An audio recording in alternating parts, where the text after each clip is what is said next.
नमस्कार, मी सुवर्णा जोशी. आता 21 दिवस लॉकडाऊनमुळे आपल्याला घरीच राहायचं आहे. हे निर्बंध सगळ्यांना लागू आहेत. यातून राजकारणी, सेलिब्रिटी कुणीही सुटलेले नाहीत. आज आपण जाणून घेऊयात आपले सगळ्यांचे लाडके शास्त्रीय गायक, संगीतकार राहुल देशपांडे घरी नेमकं काय करतात. ते थेट आपल्या सोबत त्यांच्या घरून आहेत. राहुल, 21 दिवस आता आपल्याला घरीच राहायचं आहे. लॉकडाऊन आहे, देशभर लॉकडाऊन आहे आणि परिस्थिती खूप बाका उद्भवलेली आहे आपल्या सगळ्यांवर. तुम्ही अशी मुंबई थांबलेली कधीच पाहिली नसेल. काय सांगाल या थांबलेल्या मुंबईविषयी? आम्ही सगळ्यांना आवाहन करतोय, घरी राहा, सुरक्षित राहा. आपण काय आवाहन कराल? मी एवढंच आवाहन करतो की सगळ्यांनी कृपया घरी राहा. आपापली काळजी घ्या.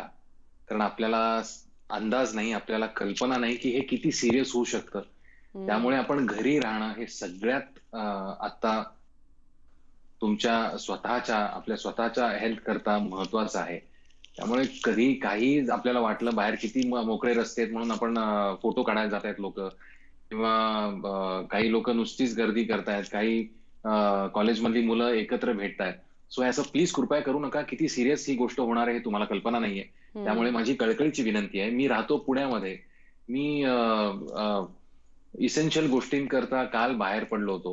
हं. मास्क घालून आणि सगळ्या सॅनिटायझर घेऊन. हं. आणि तुम्हाला खरंच सांगतो, की अतिशय मला मला खरंच भीती वाटली बाहेर पडल्यानंतर, की असं मी पुन्हा माझ्या आयुष्यात पाहिलं नव्हतं. म्हणजे रस्त्यावर शुकशुकाट होता, सगळ्या झावळ्या पडलेल्या, कचरा पडलेला, कोणी कुत्रं रस्त्यावर नाही, फक्त पोलिसांच्या गाड्या. आणि मला हे मुद्दामून सांगावसं वाटतं, की पोलीस त्यांचं काम इतकं प्रामाणिकपणे आणि इतक्या चांगल्या पद्धतीने करत आहे, की मी त्यांना खरोखर सॅल्यूट करतो. सगळे जे मेडिकल प्रोफेशनल्स आहेत, जी पोस्टातची लोकं आहेत, जी लोकं आपल्याकरता काम करतायत, झटतायत, त्यांना खरोखर मी मनापासून नमस्कार करतो. त्यांची दखल घेणं ही मला वाटतं एक नागरिक म्हणून आपल्या सगळ्यांचं हे कर्तव्य आहे. आणि कर्तव्य मला आहे. असं वाटतं, की जसं आपल्या पंतप्रधानांनी सांगितलं होतं, आवाहन केलं होतं, की मला असं वाटतं रोज 5 वाजता येऊन त्यांच्याकरता टाळ्या वाजवाव्यात. त्यांच्याकरता जितकं आपण करावं तेवढं कमी आहे, एवढंच मला वाटतं. नक्की. राहुल, जेव्हा अशी कधी परिस्थिती येते किंवा मनस्थिती उद्भवते की खूप कंटाळा आलेला आहे, बोर झालेलो आहोत, मग अशा वेळेला असं हं. कुठलं गाणं आहे जे बूस्टअप करतं, एनर्जी देतं? कारण आज स्वरांची, सुरांची, तुझ्या त्या गाण्याची आम्हाला हं. सुद्धा सगळ्यांना गरज आहे.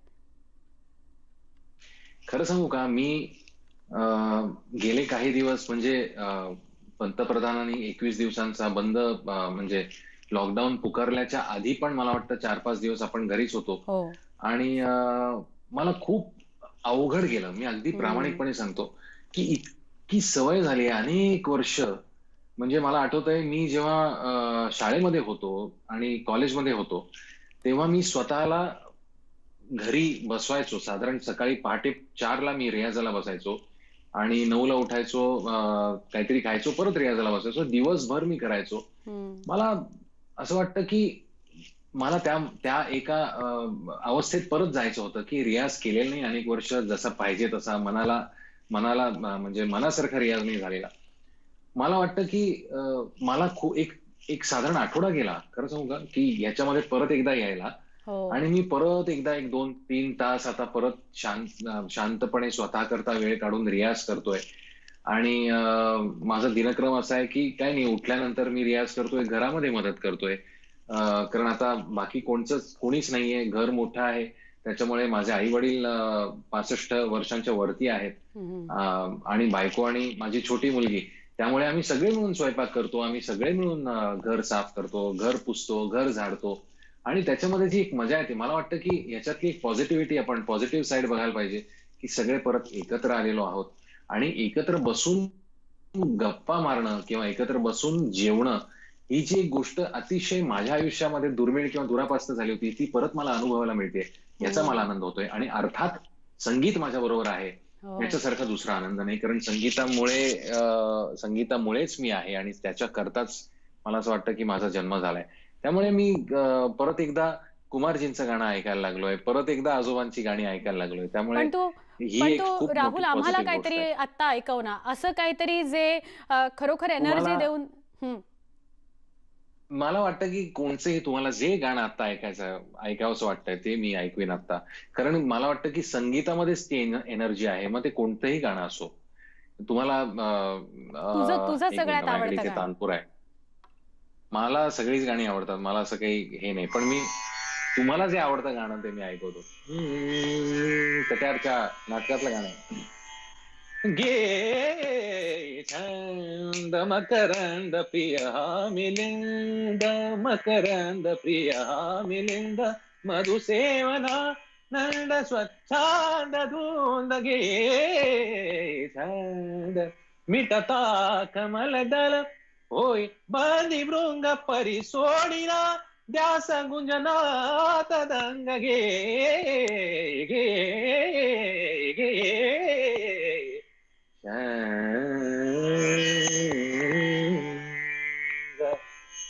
वा, क्या बात है. असं म्हणतात की पॉझिटिव्हिटी जर घरामध्ये क्रिएट करायची असेल, सकारात्मकता क्रिएट करायची असेल, तर ओंकाराचा नाद किंवा त्याहून जर अजून काही चांगलं तू आम्हाला सुचवू शकलास आणि तो नाद आमच्यापर्यंत पोहोचवू शकलास तर तसं प्लीज करशील का? मी तुम्हाला सांगू का की सगळ्यांना सांगतो की मी जेव्हा पहिल्यांदा मला रियाज कसा करायचा किंवा सुरांची मेहनत कशी करायची हे जेव्हा माझ्या गुरूंनी सांगितलं, उषाताई चिपलकट्टींकडे मी तेव्हा शिकत होतो, तेव्हा पहिली तालीम मला मिळाली होती ओंकाराची. की ओंकार पहिला कसा लावायचा, ओम.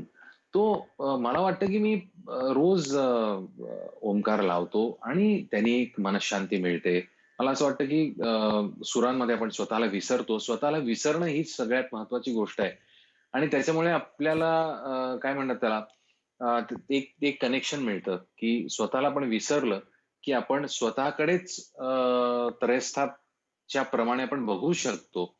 आणि मला वाटतं की आपल्या अभिजात संगीतामध्ये, भारतीय अभिजात संगीतामध्ये ही ताकद आहे, हो. की ते जे एक स्पिरिच्युअल कनेक्शन आहे, ते जे एक अनुसंधान आहे, ते नातं आहे, त्याच्यामध्ये आणि आपल्यामध्ये ती जी आपण एक पॉवर म्हणूयात किंवा काही म्हणू, आपण देव हो. म्हणू किंवा आपण ती एक स्पिरिच्युअल पॉवर म्हणू, त्याच्याशी आपलं कनेक्शन अतिशय चांगल्या पद्धतीने होऊ शकतं. हे फक्त आपल्या भारतीय संगीताची ही ताकद आहे. त्यामुळे ओंकार ही एक अशी गोष्ट आहे, जी मी रोज करतो. आणि ती सगळ्यांनी करावी. त्याच्याकरता काही तुम्हाला संगीत यायला पाहिजे किंवा संगीताचं शिक्षण घ्यायला पाहिजे असं मुळीच नाही. पण ओंकाराने एक मनःशांती जरूर मिळते आणि तो रोज तुम्ही जितक्या वेळेला कराल तितक्या वेळेला तुम्हाला तुमच्या ब्रीथिंगवर तुम्हाला कंट्रोल ठेवायला तुम्ही आपोआप शिकता. खूप छान श्वास भरून घ्यायचा आणि ओ, उ, ओम असा तो असतो ना, तो ओ आणि मकार या हम्म. दोन्ही साधारण जर आपण एवढा आपला श्वास असेल, तर हम्म. एवढा ओ आणि एवढा मकार. तर असं साधारण मला तेव्हा शिकवलं गेलं होतं. तर ते मी तुमच्या बरोबर सगळ्यांच्या बरोबर शेअर करतो. तुम्ही अरे वा. सगळ्यांनी घरी करावं हे. हम्म. एकदा एकदा करू शकशील, एकदा आपण करूया, तू सांगशील हो. आम्हाला आम्ही. सांगतो हे बघा. ओ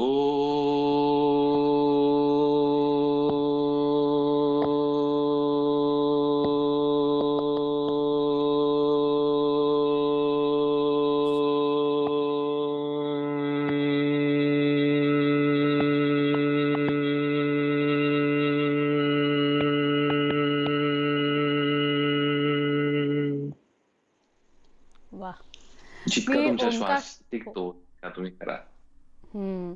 मी ओमकार अशासाठी तू आमच्यापर्यंत पोहोचवशील का म्हटलं, कारण तुम्हा सगळ्या सेलिब्रिटींना आम्ही बघत असतो, तुमचे सगळ्यांचे कार्यक्रम ऐकत असतो आणि खरं तर तुमची सगळीच गाणी कानात असे प्राण आणून ऐकावीत अशी आहेत आणि म्हणून खास करून म्हणजे राहुलला ऐकायला काय मैफिल जमते हे अख्ख्या महाराष्ट्राला माहिती आहे आणि म्हणून हा ओमकार तुझ्याकडनं म्हणून घेतला.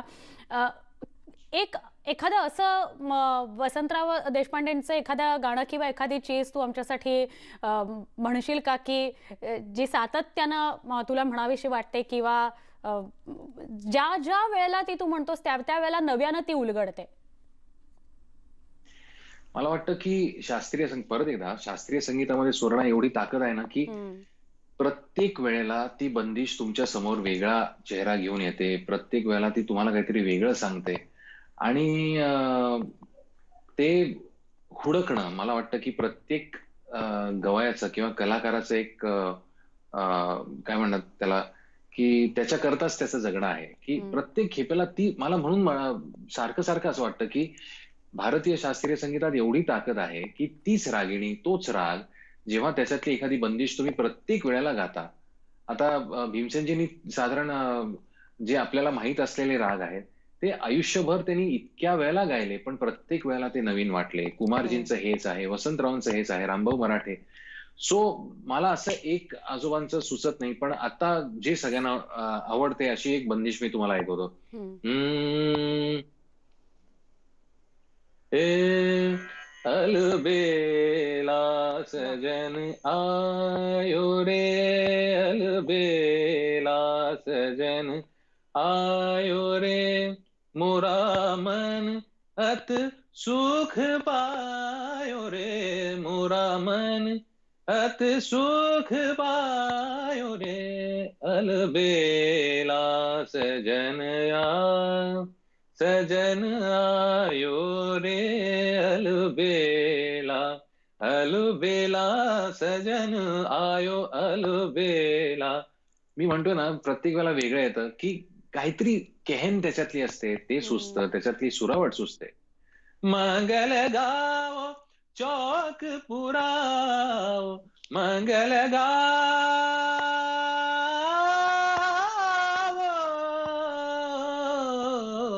मंगल गावो चौक पुरावो, मनरंजनित गावो रे, अलबेला सजन आयो रे, अलबेला सजन आयो रे, अलबेला अलबेला अलबेला सजन आयो रे.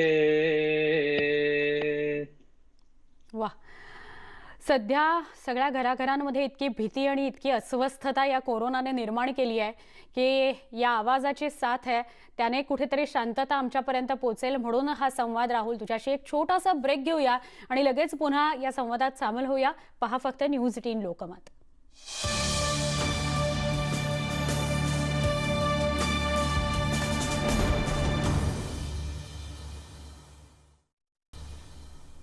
शास्त्रीय गायक संगीतकार राहुल देशपांडे आपल्या सोबत आहेत. ते स्वतःच्या घरी आहेत. तेही सगळ्यांना आवाहन करतायत, घरी राहा, सुरक्षित राहा. त्यांच्या घरून त्यांच्या गाण्यांची मैफिल ऐकण्याची संधी आपल्याला मिळते. राहुल, कानडा राजा पंढरीच्याने या सेगमेंटची सुरुवात करूया, मग आपण संवादही साधू. हो, जरूर जरूर. हम्म. आ कानडा राजा पंढरीचा, कानडा राजा पंढरीचा,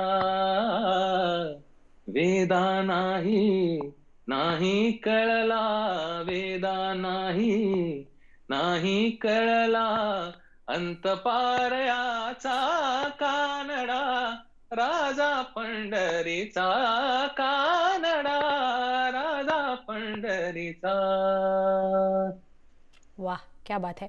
मगाशी बोलताना राहुल, मुलीचा किंवा बायकोचा उल्लेख, घरच्यांच्या वाट्याला ते येतच नाहीत अशी सतत तक्रार असते. आईबाबांची असू दे किंवा बायकोची अशी तक्रार असणारच की घरीच नसतोस तू, आमच्याच वाट्याला येत नाहीस. मग आता जेव्हा घरी आहेस तेव्हा बायकोची प्रतिक्रिया किंवा मुलीची रिॲक्शन याविषयी काय सांगशील? आणि त्या दोघांसाठी डेडिकेटेड गाणं एखादं.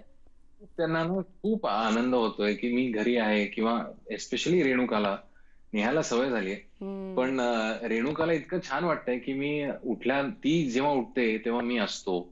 त्याच्यानंतर तिला अंघोळ घालतो ते, किंवा बाकी सगळ्या गोष्टी तिच्याबरोबर खेळतो.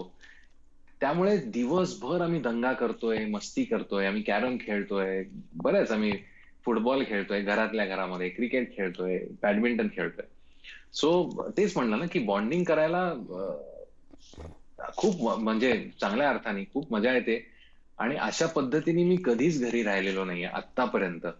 त्यामुळे मला आय एम शुअर की घरच्यांना थोडीशी गैरसोय होत असणं स्वाभाविक आहे.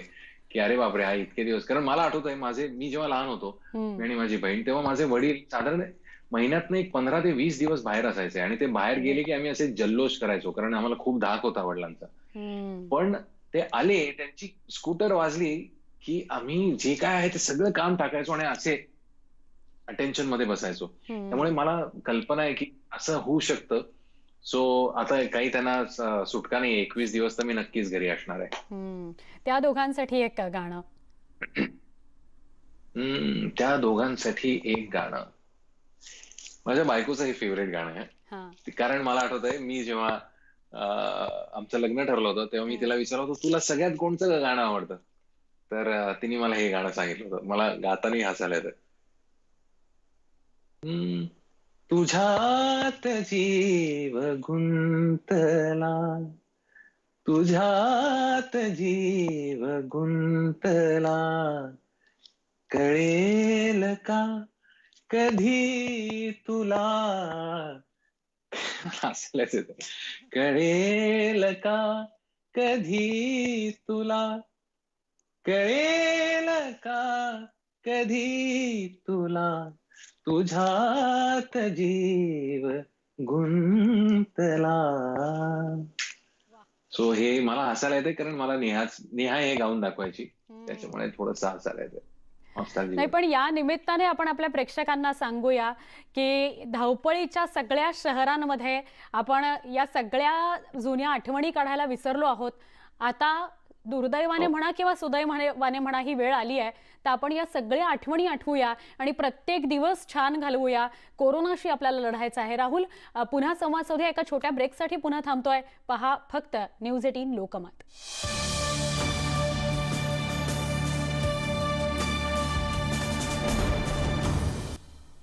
घरी राहा, सुरक्षित राहा, हे आवाहन आपण करतो आहोत. आपण 21 दिवस घरी राहायचं आहे, घरातनं बाहेर पडायचं नाहीये. राहुल देशपांडे याच्याशी संवाद साधतो आहोत. सध्या तोही घरी आहे, घरातून तो रियाज करतो आहे, सगळे स्वतःची कामं करतो आहे. राहुल, तुला ऐकताना सूरनिरागसो ऐकलं नाही असं आम्हालाच जरा चुकचुकल्यासारखं वाटेल. तू या गाण्याने सुरुवात करशील या सेगमेंटची प्लीज? जरूर. सूरनिरागस हो गणपती,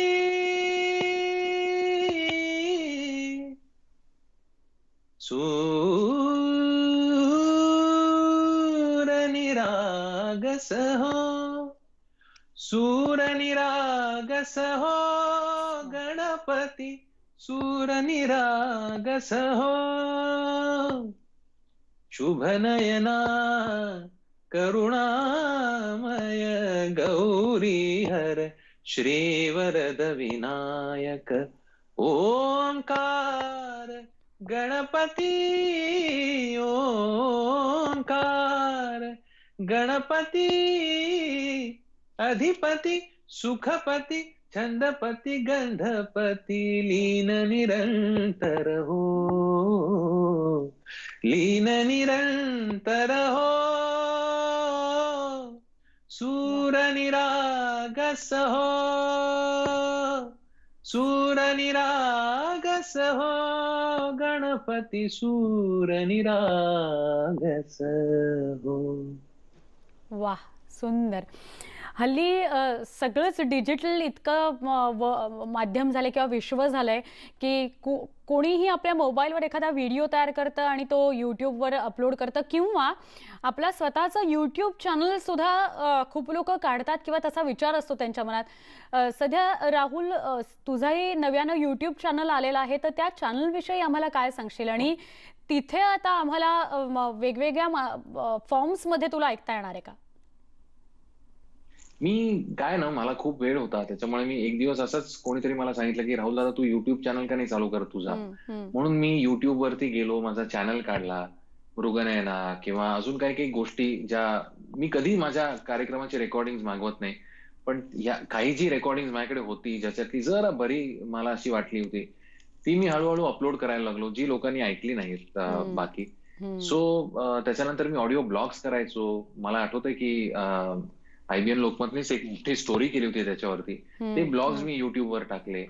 सो बरंच आता कंटेंट मी जसं जसं मला जमतंय तसं मी हळूहळू युट्यूब चॅनलवरती, माझं चॅनल आहे ते, त्याच्यामुळे जे काही मला चांगलं वाटतं, मला स्वतःला जे टाकावंसं वाटतं ते मी टाकतोय आणि छान प्रतिसाद मिळतोय लोकांचा. आणि त्याच्यावर काही कमेंट्स किंवा त्याच्यावर अशा काही म्हणजे एखादी अशी गोष्ट जी तुला पण आठवत नसेल, पण ती कोणीतरी तुझ्या एका प्रेक्षकाने किंवा व्यक्तीने सांगितली तुला, की हे अपलोड करू शकाल का? हे मी खूप दिवसांमध्ये ऐकलं नाहीये. तर असं काही हो, अनुभव अशा अनेक गोष्टी आहेत, की हं, हं. तुम्ही सावरे अजयो करता का? दिल की तपिश तुम्ही करता का? किंवा माझे ना ऑडिओ ब्लॉग्स ऐकलेले साधारण एक 68 ते 70 देशांमधली वेगवेगळी लोकं होती. मला आठवतंय तेव्हा साउंड क्लाउड होतं हं. माझं आणि त्याच्यातनं कळायचं की कोणत्या-कोणत्या देशातनं लोकं ऐकतायत आणि हो. तिथून मला त्यांचे कमेंट्स यायचे. हं. सो अनेक लोकं अशी आहेत जे परत YouTubeवरती आलेत आणि त्यांनी माझे सगळे ब्लॉग्स काही-काही ऐकलेले जे आहेत, त्याच्याविषयी ते मला सांगतात, की आम्हाला ह्या ब्लॉगमधला अमुक-अमुक परत एकदा ऐकायला आवडेल. अगदी. सो बरं वाटतं की लोकांना अजून ती आठवण आहे. हं. आणि मला परत एकदा ह्या निमित्ताने सगळ्या आपले पोलीस कर्मचारी असतील किंवा बाकीचे सगळे आपल्याकरता काम करतायत, डॉक्टर्स असतील, हं. नर्सेस असतील, अटेंडंट्स असतील, जी सगळी लोकं पूर्ण स्वतःचं तन, मन, धन नक्की. बाजू म्हणजे देऊन ह्याच्याकरता जे झटतायत, त्यांच्याकरता मी खरंय अतिशय त्यांचं मनापासून सॅल्यूट करतो आणि नमस्कार करतो. नक्की त्यांचं कारण खरं आपण एवढंच विशेष करू शकतो. मला विशेष माहिती नाही कौतुक अजून करायला काय. हवं आपण त्यांच्याकरता जे सगळ्यांनी. करता येईल ते सगळं करायला मी तयार आहे. नक्की. खरं तर कार्यक्रमाची वेळ राहुल संपली आहे, पण अर्थातच हा अर्धा तास आम्हा सगळ्यांसाठी खूप खूप खूप छान असणार आहे. जेव्हा-जेव्हा आम्ही तुला ऐकतो, तेव्हा अर्थातच आम्हाला एनर्जी मिळते. या कार्यक्रमाचा शेवट तुझ्या एका गाण्याने आपण करणार आहोत. तू आम्हाला जाताना काय ऐकवशील? मी एक निर्गुणी भजन गाऊन दाखवतो. नक्की. गोरक्षनाथांचं आहे. गुरुजी गुरुजी मैं तो एक निरंजन ध्याऊं जी ध्याऊं जी सोई तो मालक तुम्हारी नजरान आया है ओ गुरु जी मैं तो एक निरंजन ध्याऊं जी ध्याऊं जी दूजे के संग नहीं जाऊं जी न जाऊं जी जाऊं जी न जाऊं जी अतिशय सुंदर कडवं आहे. लकड़ी न तोडू आता ते आठवत नाही. दुःख न जानू जी दर्द न जानू जी मैं ना कोई वेद बुलाऊं जी 68 तीरथ है घट भीतर 68 तीरथ है घट भीतर वाही मैं मलमल नहाऊं जी हो वाही मैं मलमल नहाऊं जी दूजे के संग नहीं जाऊं जी न जाऊं जी जाऊं जी न जाऊं जी पत्ती न तोड़ू जी पत्थर न पूजू जी मैं ना कोई देवल जाऊं जी ना कोई देवल जाऊं जी बन बन की मैं लकड़ी न तोड़ू बन बन की मैं लकड़ी न तोड़ू ना कोई झाड़ सताऊं जी हो ना कोई झाड़ सताऊं जी दूजे के, हाँ दूजे के संग नहीं जाऊं जी, न जाऊं जी, जाऊं जी